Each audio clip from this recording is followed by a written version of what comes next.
بسم اللہ الرحمن الرحیم۔ السلام علیکم۔ انشاءاللہ آج بھی ہم اسلامک فلاسفی میں اسلامک ریولیوشن کے اندر جو ٹاپک دوسرا ڈسکس کریں گے وہ ہے مکہ سے مدینہ کی آن حضرت کی ہجرت۔ اصل میں ہجرت اتنا بڑا ٹاپک ہے کہ یہ میرے لیے بہت مشکل ہوگا کہ میں بہت تفصیل کے ساتھ اس 10 منٹ کی وائس نوٹ کو میں بیان کر سکوں۔ میں کوشش کروں گا کہ میں صرف چیزہ چیزوں کو ڈسکس کروں اور جس کا اس ہجرت سے بہت کنسیکوینس نکلے، جس کے بہت دورس اثرات ثابت ہوئے، اور خاص طور پر جو دو قبیلوں کی آپس میں صلح ہوئی اور اسلامک ریاست قائم ہوئی، اور کس بنیاد کے اوپر اسلامی کا ریاست قائم ہوئی، ان چیزوں کو میں چیزہ ڈسکس کروں گا، جس کا ایک میجر رول ہے، میجر امپیکٹ ہے اسلامک فلاسفی کے اندر۔ اصل میں یہ بیان کرنا کہ کس طرح سے اسلامک ریولیوشن جو ہے اس نے مکہ کو فتح کیا، پورے عربیہ کو فتح کیا، اور اگر تھوڑے سے ٹائم میں اگر آپ کو ہسٹری میں شوق ہے، ہسٹری کو معلوم کرنا چاہتے ہیں، تو میں سجیسٹ کروں گا کہ ایک پرانی ڈاکومنٹری مووی ہے انگلش کے اندر، the message the true story of Islam, اس کو آپ دیکھ سکتے ہیں، اور اس میں بہت سی چیزیں صحیح بیان کی گئی ہیں اور اس پس منظر میں بیان کی گئی ہیں۔ تو وہ I think is better idea کہ آپ لوگ اس کو جب بھی ٹائم ملے اس ویڈیو کو دیکھ لیں۔ 622 AD میں حضرت صلی اللہ علیہ وسلم نے اور ان کے ساتھ صحابہ کرام نے ایک انتہائی تاریخی فیصلہ کیا، جس سے اسلام کی پوری تحریک میں بڑا انقلاب آیا، ایک جان پڑ گئی۔ یہ فیصلہ تھا کہ انہوں نے مکہ سے یثرب، یعنی کہ جس کا پرانا نام یثرب ہے، اب مدینہ بعد میں بنا، مکہ سے مدینہ میں آپ نے ہجرت کی اور مدینہ میں ہی رہائش پذیر ہو گئے، اور مدینہ کے اندر انہوں نے پہلی اسلامک ریاست قائم کی۔ یعنی اس کو ہم کہتے ہیں کہ یہ بہت بڑا تاریخی ہجرت تھی۔ اس ہجرت سے ہم نے اپنی تاریخ یعنی کہ اسلامی کیلنڈر کو بھی شروع کیا۔ جو تاریخ بنتی ہے کہتے ہیں ہجرت کی، وہ بنتی ہے 19 اپریل 622 جوالین کیلنڈر کے مطابق۔ جوالین کا جو ہے وہ جولیس سیزر سے لیا گیا ہے۔ یہ ایسی تاریخ تھی، یہ ایک ایسی ہسٹری تھی، اور یہ ایسی ہجرت ایسی تاریخ ثابت ہوئی کہ جس کے نتیجے میں مکمل طور پر ایک اوپریس کمیونٹی، جو مسلمان کمیونٹی تھی، ایک ایسی کمیونٹی جس کے اوپر ہر وقت مکہ میں ظلم کیا جاتا تھا، جس کے ساتھ اسلام اکنامیکل بائیکاٹ کیا ہوا تھا، بلکہ مسلمانوں کو ختم کرنے کی پوری کوشش کی جا رہی تھی، اور وہ ایک ایسی کمیونٹی، ایک ایسا جگہ، ایک ایسا وقت جہاں پر ہمارے پیغمبر حضرت محمد صلی اللہ علیہ وسلم کو ایسیسینیٹ یعنی کہ قتل کرنے کی بھی کوشش کی گئی،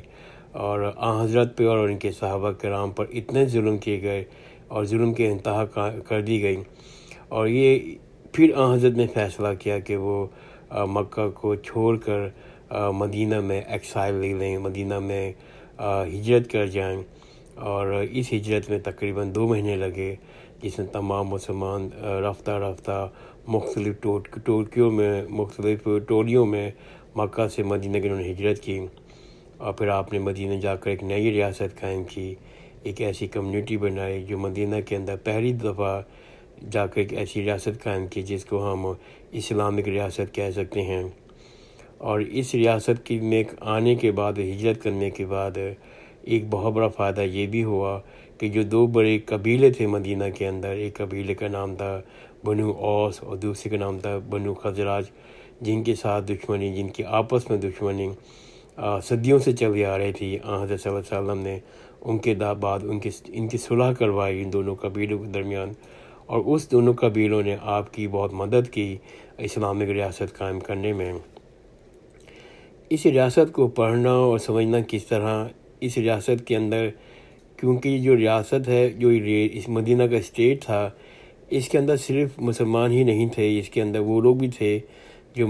وہ لوگ نہیں تھے جیسے مکہ سے مدینہ آئے تھے، وہ لوگ بھی تھے جو مدینہ میں رہتے تھے، اس کے اندر جوئش بھی تھے، کرسچین بھی رہتے تھے، ان کے اندر پیگن بھی تھے، پیگن کافر لوگ تھے جو کسی مذہب کو نہیں مانتے تھے، نہ وہ اسلام کو مانتے تھے، نہ وہ کرسچینٹی کو مانتے تھے، نہ وہ جوئش کو مانتے تھے۔ یہ لوگ کئی دیوتاؤں کی پرستش کیا کرتے تھے، کئی دیوتاؤں کی عبادت کیا کرتے تھے۔ یہ لوگ بھی اس وقت مدینہ میں رہا کرتے تھے۔ یہ وہ لوگ تھے جن کے ساتھ اسلام کا نسبتی اختلافات چلے آ رہے تھے، یہ ایک مذہبی اختلاف بھی چلا آ رہے تھے۔ تو کس طرح سے حضرت صلی اللہ علیہ وسلم نے اس اسٹیٹ کو اور اس اسٹیٹ کے نتیجے میں ایک کمیونٹی ڈیولپ کی، ایک مسلم کی امہ ڈیولپ کی، کس طرح حضرت صلی اللہ علیہ وسلم نے اس امہ کا دفاع کیا، اس امہ کو مزید ڈیولپ کیا۔ مگر اس کی جو بنیاد تھی اس کمیونٹی کی، وہ تھی 5 بنیادی ستون، جس کو ہم کہتے ہیں 5 پلر اسلام۔ وہ کیا ہیں؟ سب سے پہلے شہادہ، یعنی کہ ٹیسٹیمنی ہے کہ دل سے کہنا کہ دیر از نو گاڈ بٹ اللہ، یعنی کہ لا الہ الا اللہ محمد رسول اللہ۔ اس کے بعد جو دوسرا اہم ستون تھا وہ تھا پریئرس، جس کو ہم صلات بھی کہتے ہیں، جس کو ہم نماز بھی کہتے ہیں۔ اور اس کے بعد زکوٰۃ دینا، غریبوں کی خدمت کرنا، غریب اور لاچار لوگوں، اوپریس لوگوں کی مدد کرنا، فاسٹنگ کرنا، روزے رکھنا، آخری میں حج کرنا، پلگرمیج کرنا۔ ان 5 اصولوں کے ساتھ ساتھ آرٹیکل آف فیتھ بھی تھا، جس کے اندر شامل ہے اسلام کے اندر کہ وہ ان فیتھ کا ہونا بہت ضروری ہے، اور اوبیسلی کلمہ طیبہ پڑھنا سب سے اہم اس فیتھ کا حصہ ہے۔ اس کے بعد شرک سب سے برا اور سب سے بڑا گناہ قرار دیا گیا۔ یہ سمجھنا کہ اللہ کی جو صفتیں ہیں وہ اومنیسینٹ ہیں، یعنی کہ وہ سب کچھ جانتا ہے، جو کچھ دنیا میں ہے وہ سب کچھ جانتا ہے، اور اومنی پریزنٹ یعنی کہ وہ وجود جو ہر وقت اور ہر جگہ موجود ہے، اومنی پوٹنٹ یعنی کہ ان کے اللہ کے پاس وہ پاور ہے، انلمیٹڈ پاور ہے، جو کچھ بھی ہے وہ اللہ تعالیٰ ہی کر سکتا ہے۔ اس کے ساتھ ساتھ اس بات کو سمجھنا کہ اسلام جو ہے وہ ایک ابراہیمک تسلسل میں نازل ہوا، یعنی کہ جو مذہب جو تھا، دین جو تھا ابراہیم کا، وہی اسی تسلسل کے ساتھ وہ حضرت تک پہنچا۔ اس کے اندر سب سے پہلے توریت 1400 BCE میں حضرت موسیٰ علیہ السلام پر نازل ہوئی، زبور 600 BCE میں حضرت داؤد علیہ السلام پہ نازل ہوئی، انجیل 400 BCE میں حضرت عیسیٰ علیہ السلام پہ نازل ہوئی، اور قرآن پاک آخر میں 610 میں حضرت صلی اللہ علیہ وسلم پر نازل ہوا۔ یعنی کہ اسلام جو ہے وہ اپنے سے پہلے پیغمبروں کو قبول کرتا ہے۔ وہ تمام پیغمبر جو تھے جو حضرت سے پہلے آئے، وہ واقعی ایک ایسا پیغام دنیا کو پہنچا رہے تھے جو کہ اللہ تعالیٰ کا پیغام تھا۔ پھر یہ کہ اسلام کے اندر ایک انتہائی اسٹرانگ ایمفیسائزڈ کنسیپٹ ہے، جسے ڈے آف ججمنٹ کہتے ہیں، یعنی قیامت کا دن کہتے ہیں۔ وہ ایک ایسا دن جب تمام لوگوں کا حساب کتاب ہوگا، کس نے کیا کیا، مال کیا کیے، اچھے کیے برے کیے۔ اچھے اعمال کیے تو اس کو انعام اللہ تعالیٰ دیں گے، اگر برے کیے تو اس کی سزا ملے گی۔ اس بارے میں قرآن شریف میں جگہ جگہ، اور خاص طور پر قرآن شریف کے جو آخری جز ہے 30واں پارہ جو ہے، اس میں تقریباً ہر صورت میں قیامت کا اور عذاب کا ذکر کیا گیا ہے۔ میں میرا جو ہے کہ میں اپنے وائس نوٹ کو 10 منٹ کے اندر رکھنا چاہتا ہوں، اور میں نے چیدہ چیزوں کو جو ہجرت سے ریلیٹڈ تھیں اور اس کے بعد اسلامک ریاست میں جو تھیں اس کو ڈسکس کیا ہے، اور میں اپنا وائس نوٹ یہاں ختم کر رہا ہوں۔ اور اسی طرح سے اسلامک ریولوشن کا جو تیسری کڑی ہے، جو مدینہ کی ریاست کا بہت اہم ستون تھا، بلکہ مدینہ کی ریاست کو ڈیولپ کرنے میں اس کا بہت بڑا ہاتھ تھا، وہ تھا ایکولیٹی اور سوشل جسٹس۔ میں انشاءاللہ اس ٹاپک کے اوپر وائس نوٹ بناؤں گا۔ جزاک اللہ خیر، خدا حافظ۔